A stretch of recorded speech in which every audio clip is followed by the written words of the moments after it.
Sir क्या नाम है आपका? मेरा नाम अजय पत्रकार है। अजय जी, क्या लगता है 2024 की तैयारी जोरों शोरों से है। लोकसभा चुनाव पर तमाम विपक्षी दलों ने अपनी पूरी ताकत झोंक दी है। क्या कहेंगे, तैयारी तेज हो चुकी है, अगले प्रधानमंत्री के तौर पर जनता किस पर मुहर लगाएगी? देखिए, जो 2024 का जो सिनेरियो हो रहा है उस पे ये है, चूँकि विपक्ष कमज़ोर है। दूसरा, हमेशा क्या होता था, पहले विपक्ष के पास एक लीडर होता था। जैसे 67 में जयप्रकाश नारायण, सन 77 में जयप्रकाश नारायण उनके पास थे, मोरारजी देसाई थे, चौधरी चरण सिंह थे, राजनारायण थे, अटल बिहारी वाजपेयी थे, बहुत बड़े बड़े लीडर थे। सन 67 में क्या हुआ, उनके पास राम मनोहर लोहिया, पंडित दीनदयाल उपाध्याय और कृपलानी जैसे लीडर थे। आज ये पोजीशन है कि उतने बड़े मॉस लीडर नहीं है, लीडर हैं मगर मॉस लीडर नहीं। दूसरी एक सबसे बड़ी जो दुखद बात आ रही है कि लीडर हैं तो पहले क्या होता है, जैसे चरण सिंह एक्सपायर हुए तो चरण सिंह का लड़का अजीत सिंह उतने बड़े लीडर नहीं हुए। मुलायम सिंह एक्सपायर हुए तो मुलायम सिंह लड़का अखिलेश यादव जो है वो यूपी के लीडर हैं, इंडिया के लीडर नहीं रह गए। और यूपी में कुछ जिलों के रह गए, यादव बेल्ट के रह गए। हकीकत ये है कि वो कई जगह के लीडर नहीं रह गए। अच्छा, यही पोजीशन आ रही लालू का। अभी जो चुनाव हुआ, लालू भी वहाँ के बिल्कुल एक छत लीडर नहीं रह गए। अच्छा, बंगाल में पोजीशन, आज बंगाल की स्थिति है कि बंगाल में ममता बनर्जी के अगेंस्ट में वोट बहुत ज़्यादा जा रहा है इस समय। तो उससे लग रहा है जैसे ममता बनर्जी भी प्रधानमंत्री बनना चाहती हैं, नीतीश भी अगर लोग बना दें तो तैयार बैठे हैं, राहुल गांधी उतावले हैं, सोनिया जी उतावली थी, 3 बार प्रधानमंत्री बनने गई। जब KR नारायण को उसमें बनने गई थी सोनिया जी, उसके बाद शपथ लेने गई सबसे लेटर ले करके, तब भी इनको नहीं बनाया गया। सोनिया जी का ये रहा कि सोनिया जी ने जब राष्ट्रपति के पास गई हैं तो एकदम से वहाँ वापस आई मनमोहन सिंह। सोनिया जी ने आज तक वो बात नहीं बताई क्या बात हुई, राष्ट्रपति भवन पे गए थे, उससे पता है सब लालायित है। दूसरी बात है जो वहाँ का है तेलंगाना का, वो भी चाहे राम बनने के लिए, तो ऐसे उसमें ये सब डिवाइड हो जाएंगे। और डिवाइड होने का रिजल्ट क्या होगा कि तीसरी बात है कि मिस्टर केजरीवाल भी चाहते हैं। एक बार क्या हुआ, अभी आपको बता रहे हैं, जब 26 जनवरी थी राष्ट्रपति के उसमें, तो केजरीवाल चीफ मिनिस्टर बने तो कपड़े वपड़े पहन के अपनी फैमिली को पहन के सूट बूट जाके राष्ट्रपति के बगल में बैठने को खड़े हुए थे और उन्होंने हाथ भी उठाया था दाहिना सलूट करने। ये देश के लिए बड़ा दुर्भाग्यपूर्ण है। इसके पहले राजीव गांधी ने भी हरकत की थी कि 26 जनवरी राष्ट्रपति का वो राजीव गांधी भी ज्ञानी जैल सिंह के बगल में खड़े होकर हाथ ऐसे करने को हुए थे तो उन्होंने हल्का सा झिड़क दिया था। उसी दिन से ज्ञानी जैल सिंह से तो इस देश में विपक्ष में ऐसे लीडर हैं जो सब प्रधानमंत्री, उस हिसाब से मोदी काफ़ी मजबूत बैठ रहे हैं। दूसरी, मोदी की एक बात बता दें, मोदी क्यों आ जाएंगे? मोदी ऐसा नहीं कि मोदी आ रहे हैं, मोदी मजबूरी है कि चूँकि विपक्ष कमजोर। तीसरा क्या है, पहले क्या था, जैसे यूपी के बता रहे हैं, यूपी में समाजवादी पार्टी के साथ टोटल बैकवर्ड था। आज हकीकत है यादव छोड़ के टोटल बैकवर्ड बीजेपी में चला गया है। पहले दलित कतई भी बीजेपी में नहीं था। आज हिंदुस्तान की ये पोजीशन है, जितना भी कोड़ी समाज का है वो बीजेपी में, खटिक में 90% बीजेपी में, जितना कुड़ील और बसपा में दूसरी पार्टियों में, हर जगह डिवीज़न हो गया। अब सवर्ण में ये पोजीशन है। हकीकत ये है कि ब्राह्मण ठाकुर बनिया जो है वो गाली देने के बाद भी बीजेपी को वोट दे रहा। अच्छा, हर जगह तो सबसे विपक्ष। जी। दूसरी एक चीज़ आपको और बता दें, अभी जो सर्वे हुए हैं उसमें जो सबसे चौंकाने वाला सर्वे आ रहा है, जहाँ जहाँ बीजेपी है वहाँ पे मोदी की उतनी बड़ी स्थिति नहीं है, परंतु तेलंगाना में ये स्थित है कि वहाँ पे नंबर 1 पे प्रधानमंत्री में लोग वहाँ के उनको नहीं देना चाह रहे हैं, मोदी को देना चाह रहे हैं। और बंगाल में क्या है, ममता बनर्जी से ज़्यादा प्रधानमंत्री में बंगाली जो है वो मोदी को लाइक कर रहा। पूरे नॉर्थ ईस्ट में, पूरे उड़ीसा में आगे की जो सिनेरियो लग रहा है वो लग रहा है तेलंगाना में, आंध्रा में, बिहार में और बंगाल में, पूरे नॉर्थ ईस्ट में, पूरे उड़ीसा में ये आ रहे हैं। तीसरी एक चीज़ है, किसी ने नहीं गौर किया है, गुजरात में इनकी जीतने की वजह हुई जो राष्ट्रपति बनाई गई हैं। राष्ट्रपति आदिवासी हैं, सबसे स्वाभिमानी वोट है, इन्होंने अपने अभिमान को नहीं छोड़ा। ये एक मुश्त वोट जाएगा, ये बीजेपी को नहीं मिलता था। अगर 12-13% वोट गया तो ये 24 का अंतर हो, इसलिए मोदी ही आएंगे। ठीक है सर, बहुत शुक्रिया, बहुत बारीकियों से आपने सभी सवालों के जवाब को दिया है। और इनका कहना है कि विपक्ष में ऐसा कोई है नहीं जिसका मुकाबला प्रधानमंत्री के सामने हो। चलिए, और लोग मौजूद हैं, हम बातचीत करेंगे और जानेंगे।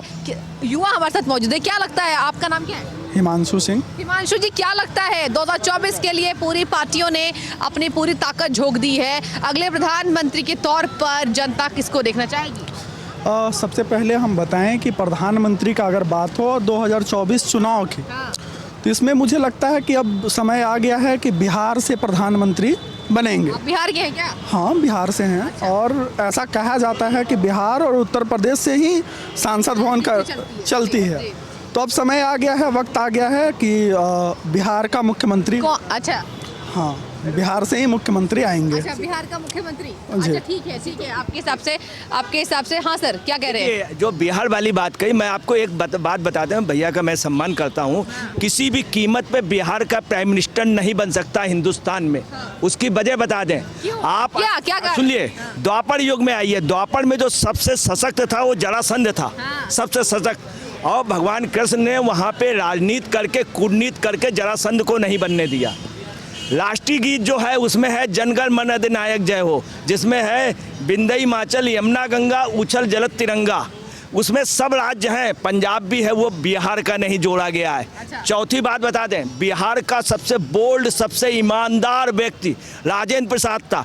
उनको नेहरू जी ने इतना बेइज्जत किया कि पूछे ने, सबसे बोल्ड एक करेक्टर था और कभी झुके नहीं, कभी उन्होंने कमीशन नहीं खाया, ऐसे वो राष्ट्रपति थे। सुन लीजिए, और नेहरू जी ने उनको काफ़ी मजबूर किया। और जब वो रिटायर्ड हुए हैं तो 2 बक्से में अपने घर का सामान लेके स्टेशन में थे। तो उस समय एक व्यक्ति ने देखा कि इतना बड़ा राष्ट्रपति, तो बिहार के लोगों को बुरा ना मानिएगा, किसी भी कीमत में ये लोग नहीं बनने देंगे। जयप्रकाश नारायण जी को इंदिरा जी ने कभी भी आपको लगता है बिहार से प्रधानमंत्री अगला नहीं बन सकता? प्रधानमंत्री योग्य लोग हैं बिहार में, जितने योग्य लोग हैं बिहार में उतने देश में नहीं हैं, जितने मेहनती हैं। मगर इस देश के जो बड़े लोग शासक हैं, कभी भी बिहार के उसको प्राइम मिनिस्टर नहीं बनने देंगे। दूसरी बात, ऐसी कोई भी संभावना नहीं है 15 साल में बिहार में ऐसा कोई सशक्त लीडर आज की डेट में नहीं, जैसे जयप्रकाश नारायण थे, जो बन जाए। और अगर ये बात आ गई प्रधानमंत्री बनने की बात उनकी, लालू के बेटे की, तो उससे ये भी पूछा जाएगा तुम्हारी योग्यता क्या है। अभी योग्यता की बात मैं बता दूं, अभी जब कलाम साहब के पास गए थे तो वहाँ पे पूछा गया था 0.02 का तुमको गुणा मालूम है? मुझे भी बोलने दो। तो ये अंदाजा है, बिहार के लोग योग्य हैं। बिहार के लोग योग्य है, चलिए इनका मानना है कि बिहार के लोग योग्य हैं। आपने जो भी बात बोला, पर अगर नहीं सिलसिलेवार तरीके से अगर मैं बात करूं तो बात बहुत लंबा जाएगा। आपने ये चीज़ भी एक्सेप्ट किया कि बिहार में वो पोटेंशियल है, लोग काबिल हैं। आपको ये भी पता होगा कि बिहार ही लोकतंत्र की जननी है, वैशाली। दूसरी चीज़, प्रधानमंत्री का बात, ऐसे तो 2014 के पहले मोदी जी के बारे में भी नहीं चर्चा था कि देश के प्रधानमंत्री बन जाएंगे। उनके बारे में भी चर्चा नहीं था कि प्रधानमंत्री बन जाएंगे। पर वक्त आ गया है अब कि बिहार में 15 साल से जो सुशासन सरकार है वो इस बार 2024 में जो है प्रधानमंत्री भारत के बनेंगे। ठीक है, चलिए एक राय अपनी अपनी है कि बिहार से होने चाहिए। और कि मैं आपको रियलिटी बता दूं क्या है, 10 दिसंबर को ये घटना हुई है। इसके पहले 5 दिसंबर को भी चाइनीज सैनिक आए थे, 15-20 लोग। वो 1-2 दिन रहे भी हैं, 2 दिन रहे भी हैं। हाँ जी, वो 2 दिन रहे भी हैं और उसके बाद वो चले गए। उसके बाद वो 300 सैनिक लेकर के आए। देखिए, कुछ इन्फॉर्मेशन छिपाई भी गई है, हालांकि चाइना ने मान लिया और चाइना ने गलती मान ली है। सबसे बड़ी जो बात हुई, पेंटागन ने पहला स्टेटमेंट दिया इंडिया के फेवर में और उन्होंने कहा कि कोई भी बात हुई तो हम इंडिया के साथ हैं और चाइना का विरोध करेंगे। दूसरी आपको बताना है, ये पहला चांस नहीं हुआ। लोग ये भूल गए हैं, भगवान कृष्ण की जो पत्नी रुक्मिणी थी वो इसी अरुणाचल की थी, इसी तवांग की थी। और तवांग में भारत का रहना इसलिए ज़रूरी है, 15,000 फीट पे तवांग का ये चारागाह है। दूसरी बात, वहाँ पे चीनी कब्जा करने की कोशिश। दूसरी बात, 18,000 मीटर पे यांगसे नदी है और वहाँ पे अगर अपनी पोजीशन अच्छी रहेगी तो हम पूरे चाइना को कंट्रोल कर लेंगे, चाइना पे नज़र कर लेंगे। इसलिए तवांग बहुत ज़रूरी है। सबसे ज़्यादा उसमें ज़रूरी है कि हिंदुस्तान के कैपिटलिस्ट तुरंत वहाँ पे कॉलोनियों को फाइनेंस करें, कॉलोनी बना के आर्मी को दें और वहाँ पे गांव बसाए जाएं, लोग वहाँ पे बसें और वहाँ पे बहुत अच्छी वो। दूसरी बात, वहाँ पे सबसे स्मार्ट चौकी, वर्ल्ड की सबसे अच्छी चौकी तवांग में बननी चाहिए। ठीक है सर, ये ठीक है, बहुत शुक्रिया आपका विस्तार पूर्वक जानकारी देने के लिए। और भी बातचीत करेंगे।